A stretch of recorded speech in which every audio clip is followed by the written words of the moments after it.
Good morning, traders. It's 8:01 a.m. Chicago time on the 30th of June, 2021. It is Wednesday, hump day. This is episode number 2025. Today, derivatives trading is not suitable for all investors. Past performance is not necessarily indicative of future results. This morning, the pre-market summary sheet from Convergent Trading showing us risk off this morning. We're seeing the indices slightly down. The DAX and the Euro stocks are pretty decently off, with crude oil climbing higher, up 1.16%. Copper's stronger, and then we see the treasuries are stronger again. Allocation to safety today is most likely. The cryptos are off today, still hovering around 35,000 on Bitcoin and 2,200 on Ether. They've been up and down, plus or minus 7 to 8% from here. In terms of what the market is looking at, same thing as yesterday. Governments are monitoring this COVID Delta variant very, very closely. We have still some concerns about U.S. inflation, and then we get the U.S. unemployment on Friday, or the employment report on Friday. Today we have some key numbers. The Chicago PMI number comes out at 945. It comes out at 942 to subscribers. This is a private number at 10 Eastern. We get pending home sales, gasoline and crude oil inventories at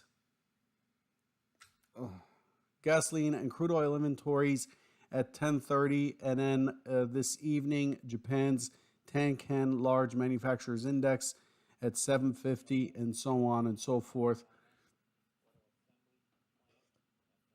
One of China's main numbers coming out at manufacturing numbers coming out at 9:45 this evening. So that's where we stand. That's the summary of where we are. This morning, the S&P minis have traded 182,000 contracts, which is actually pretty decent compared to the recent past. A fair amount of action there. Big drop right at the European Open. As you can see with the Euro stocks and the DAX, no recovery there yet. The range has been about 21 points, 20.75 points. So we're seeing a fair amount of activity, and the overnight inventory is 49% short. 49% short. Again, the range is pretty good today, as well as the volume in the overnight session. This portends a potential for an interesting opening this morning, or an active opening this morning, with the close of the S&P and settlement above us currently. The S&P settled at 42.82 even and closed at 42.85 and a quarter. Remember, settlement represents the last 30 seconds of cash trading. Last 30 seconds, it's the VWAP of the last 30 seconds of cash trading. That's a 42.82. The S&P climbed right after the cash close into the session close. It towards climbed 3.25 points. So in either case, both of those are above us, and currently the overnight point of control at 42.75 and a quarter. That's where that stands. Let's take a quick look at what was expected yesterday. Yesterday, the primary scenario was looking for a test of 76 and 88. 76 and 88 are the two boundaries. 12 points of range, and as I said, there wasn't very much in between the 82 and the next level up at 4,300. Here's what it actually did. In our review segment, this is a 4-tick Renko RTH only of what we saw yesterday. We opened up at 42.84 and a quarter, which is basically where we closed, and we held 42.89, and we went to 42.91 and 91 even. So instead of pulling back and then climbing, we climbed and pulled back. So remember, the range was expected to be 76 to 88. We got 42.89 at the beginning, 42.91 push through the IB high, and then we dropped to 42.77 before the bounce. No trades yesterday in the S&P. Pretty pretty choppy trade until close to the close. The market ended up, the S&P ended up putting in a neutral day again yesterday and closing neutral middle. The delta was negative throughout the session. Sellers' predominant volume was off by about 40% yesterday. 40%. Which is quite a lot. What it has done since it closed in the cash, it climbed higher, closing the session, then it climbed even higher to 42.90, consolidated sideways in the Asian session, and then when Europe came in, it immediately fell off a cliff. There were some numbers out of Great Britain. The current account came in better. The deficit came in better. GDP growth came in worse. Year on year, GDP growth came in line at negative 6.1% for Great Britain. Business investment came in better than expected. Business investment Q on Q came in better than expected. Inflation rate in France came in line. Employment change is worse in Germany. And core inflation rate in Europe is slightly better year on year, as well as the inflation rate. So overall, Europe could not sustain prices and ended up pulling us down, and we've been down since. ADP came out this morning at 8:15 Eastern. ADP came in very strong at 692,000 versus 450. Remember, ADP is the private number, payrolls number that comes out of ADP, which is the largest payroll processor in the United States. And this number is often treated as a proxy for the non-farm payrolls release on Friday. Again, it came in at 692,000 versus 450,000 expected, with a consensus of 600,000. So in either case, it beat. We'll see what Chicago PMI brings just 12 minutes after the open. But overall, the current stance of the market is that we are back into balance. We're starting to fold over into balance between yesterday's action and the day before. And currently, we're trading at the low edge of yesterday's RTH low. So if we take a look at this on the composite, we see that yesterday basically put in a doji type of top. It opened and closed pretty much at the same price, and we are right at the low end of the range currently. This is spelling out the first reversal potentially since 2 weeks ago. So today is one of these days where you need to be, in my opinion, if you were trading for me, you would be in your seat at the open ready to trade. This is likely to bring not as much action as we had last year this time of year, but it is likely to bring more action than we've seen over the last 2 weeks or week and a half or so. So just pay attention as you're coming into the day session. Looking at the order book,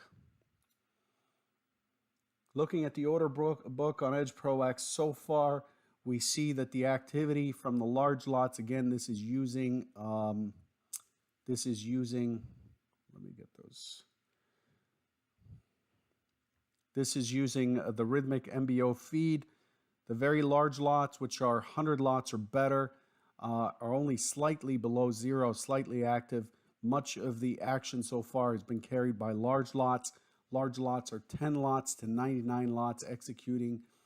And what the tape is doing over here is it's highlighting anything above 100, showing anything above 50 for the S&P. These numbers change for different products, but so far we see that the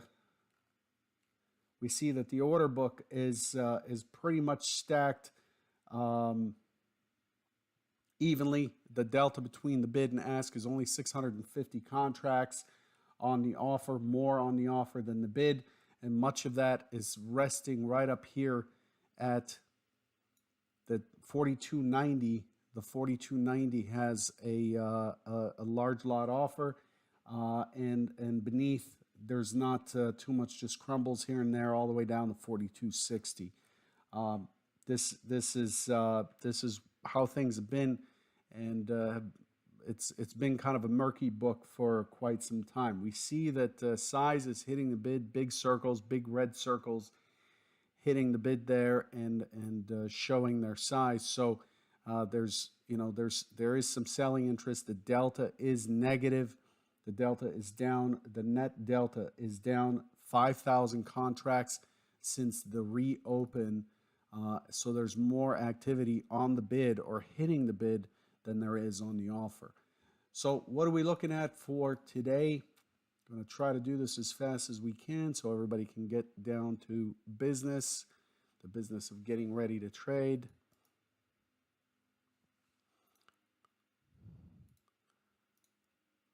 This morning, I'm looking at this as a low, the overnight low. I'm looking at this as a potential higher low. It may test and bounce, and that's the primary scenario. Open auction on the edge of yesterday's range. There is some resistance at 76, 77. That's where that stock zone comes from. I'm looking for it to push up into it, consolidate up here, spend some time, and I'm looking for it to give up these prices and poke into yesterday's range, give up these prices at the 76 to 78, which is where VWAP and so on are, 78, 80. I'm looking for it to kind of fail in the 80 range, and I'm looking for the market to spill over. And remember, we are breaking the low.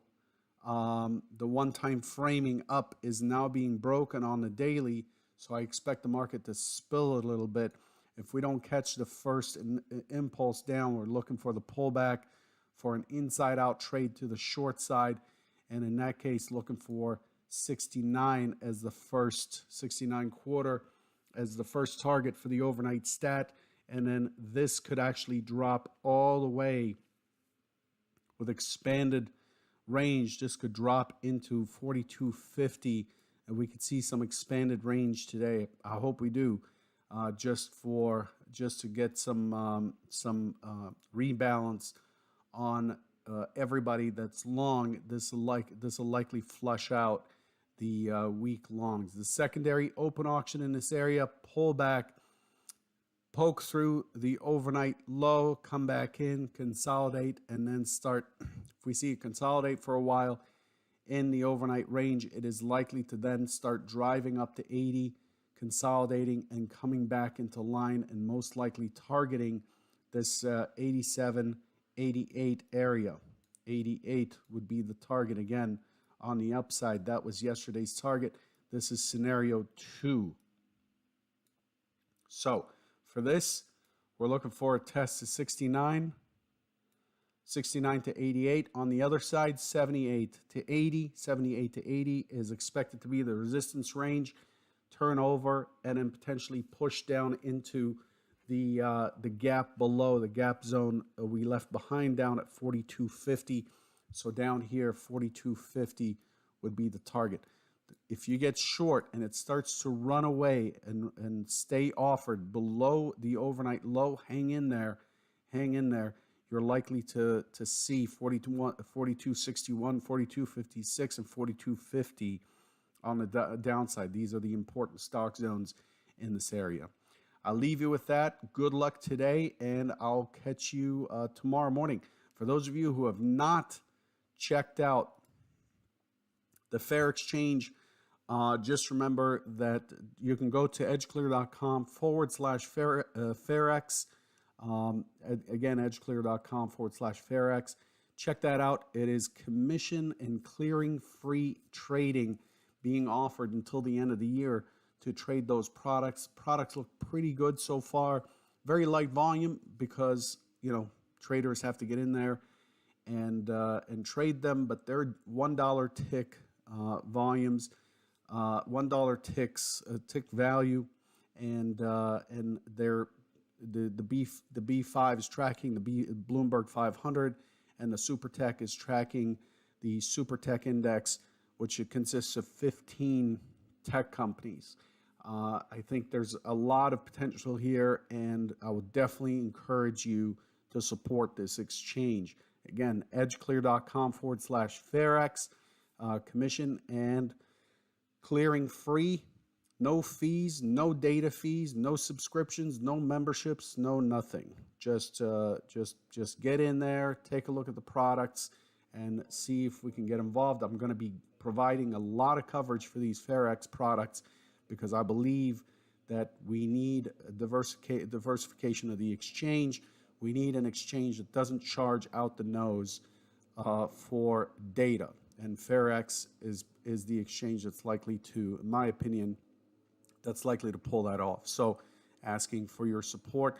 I have no personal investment in the exchange other than the fact that the team has been excellent to work with so far, very responsive.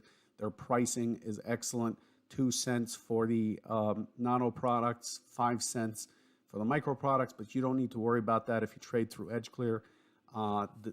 Those are covered by EdgeClear through the end of the year to help stimulate volume on that exchange.